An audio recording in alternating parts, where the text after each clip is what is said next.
Welcome. My name is Ced.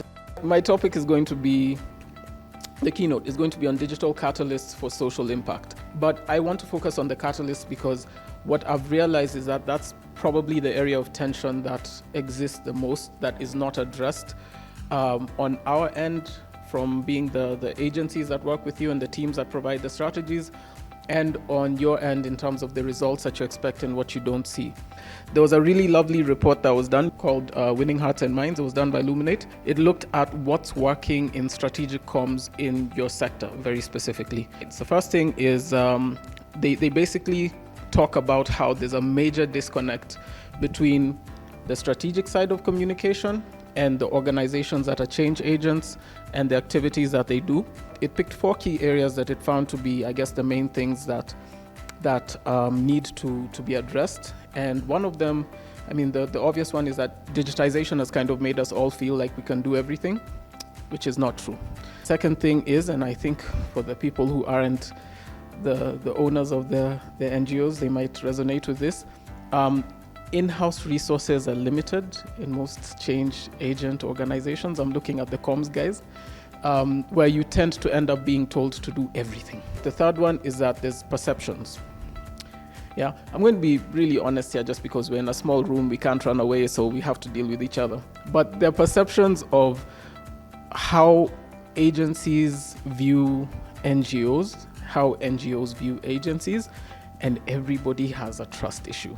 And the last thing is mostly directed to the funders, because of this, I guess, lack of specific results and like maximum optimal output. There's the lack of impetus to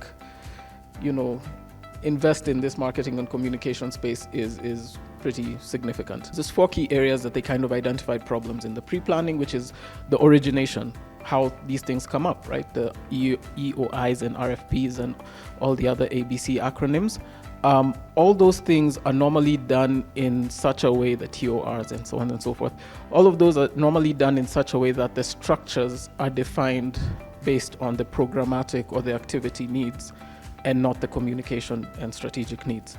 In the planning stage, so now when it actually goes into the beyond the can we get people to do this work, and actually goes into how do we do this work?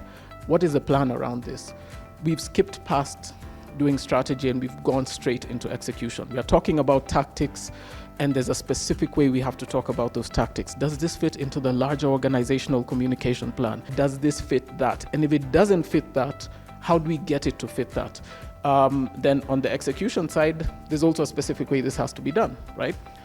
All those things mean that instead of trying to find solutions, we're trying to finish jobs. And that ultimately is where the problem is. Strategy by default is always plan of action designed to achieve long-term objectives, right? Start with the objectives. Start with the why are we here. But in that space of trying to decide why are we here, it's trying to figure out how we define our objectives. There's also what are we trying to do.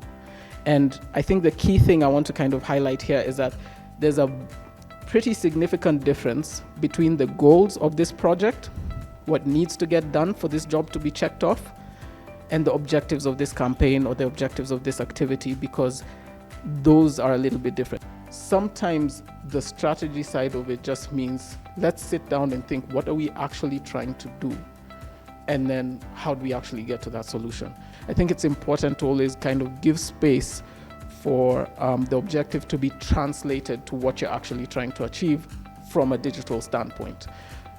Regardless of who your target audience is, you're speaking to a human being at the end of the day, right? Someone down the pipeline, whoever it is going to be a person, and that person has a personality, has a psychology, has a philosophy, etc., etc. Start from there. Second thing I want to say is, regardless of who you're talking to, somebody else is talking to them. Your message does not exist in a vacuum. The main thing that you have to do is you have to find what actually matters to the person you're talking to. And you're not thinking about it like, oh, the 18 to 25 demographic did it. No, you're thinking about someone who would vote, who has been convinced not to vote. How do you get them to realize that the reason that they're not voting is not their choice? You can't force someone to care about what you care about, regardless of your budget.